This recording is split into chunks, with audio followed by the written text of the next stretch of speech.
大家好啊！让我们在学习中思考，在思考中学习，让我们在学习和思考中度过我们每一天，并且在我们的整个生命过程中，把思考、学习、思考作为我们人生的主题。我今天谈这个话，突然我有很多的感悟人这一生，无论哪个人都要经历生老病死，都要经历苦难，甚至你完全意想不到的苦难，甚至可以把你打得趴下的苦难，甚至可以把你打碎的苦难。遇到苦难了以后，我们的心灵就受到考验了。我们的心灵在平时是看不出来的，看不出来你强大到何种程度，或者软弱到何种程度。只有当真正的苦难、真正的考验来了以后，才能知道你强大的根有多深。就像一个树一样，10级风刮不到它，12级风可能把它刮到了，12级风刮不到它，14级风可以把它刮到了。但是有一种树，你可以把它刮到，你可以把它连根拔起，但是它躺在地上也可以活。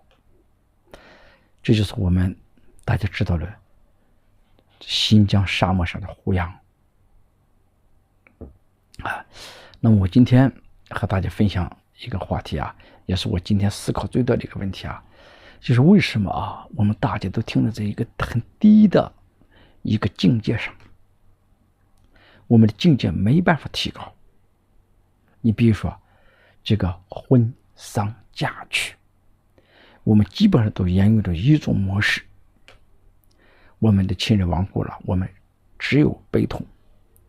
除了悲痛我们没有别的。我们失去了官职，我们失去了财富，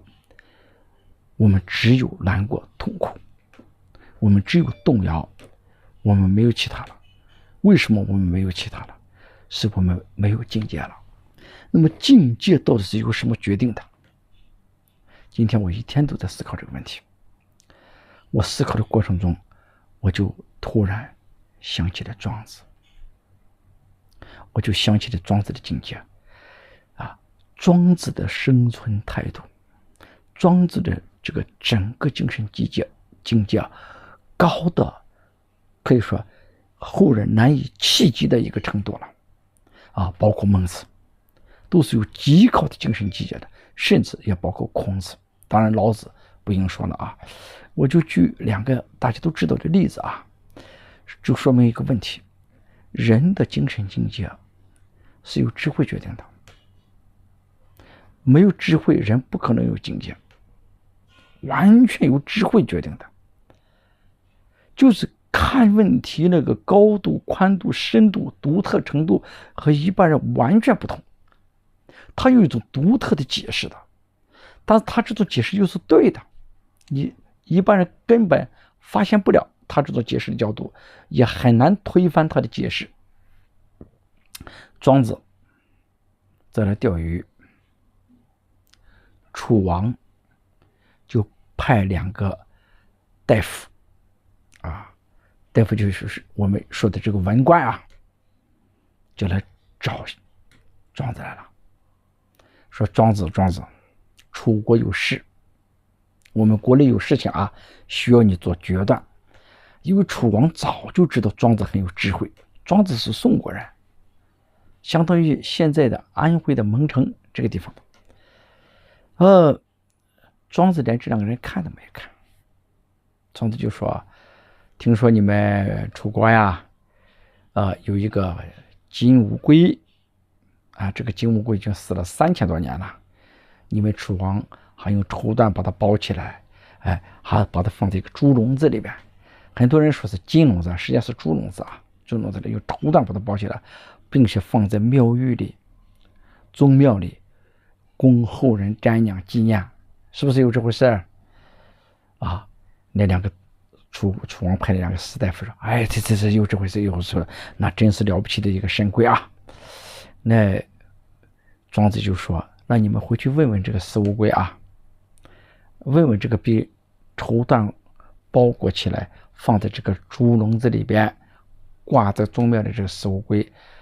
他是愿意做个死乌龟啊，还是喜欢在泥里面跳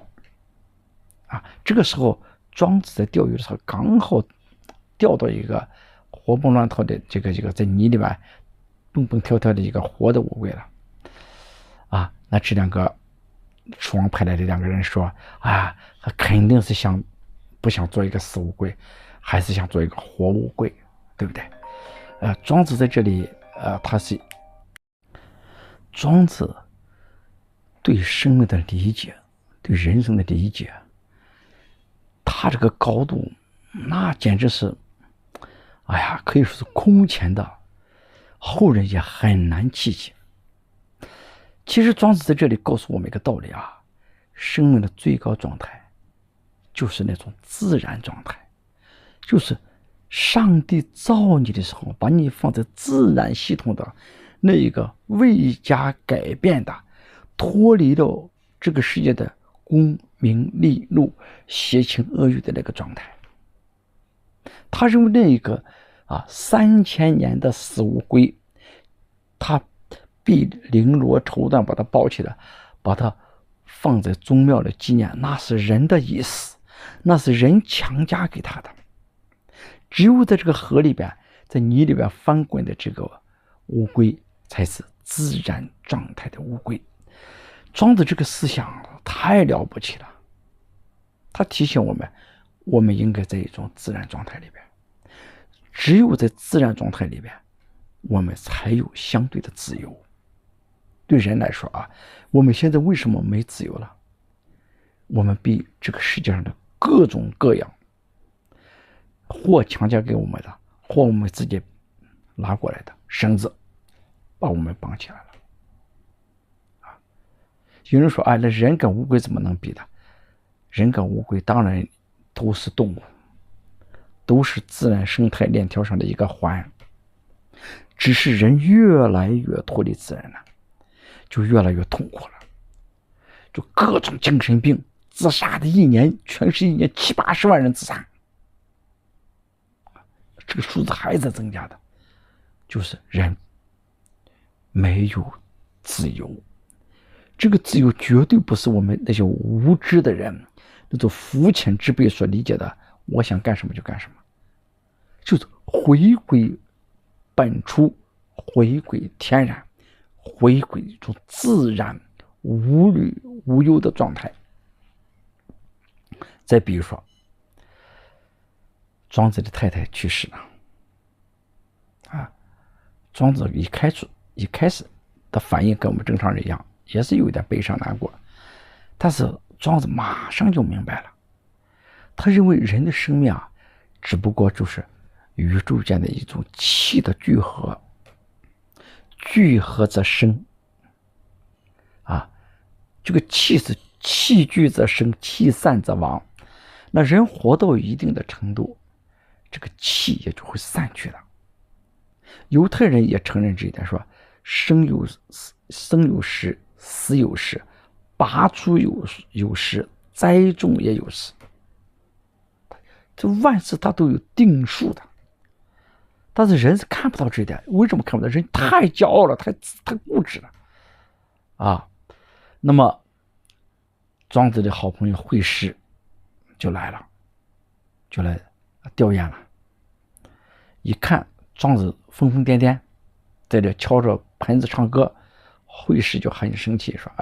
你太太给你生儿育女给你服侍你，他死了你不仅不痛苦，而且你还在这发癫。庄子当时这个表现按照精神科的医生来看，那就是典型的躁狂症或者阳性精神分裂，马上就送到精神病院给他吃奥丹平去了。那肯定了，没有一个精神科的医生认为他是正常的。冯梦龙这个傻子就猛批庄子，他认为庄子根本不是个伟大的思想家，庄子就是个精神病，就是个疯子，而且庄子坏的不得了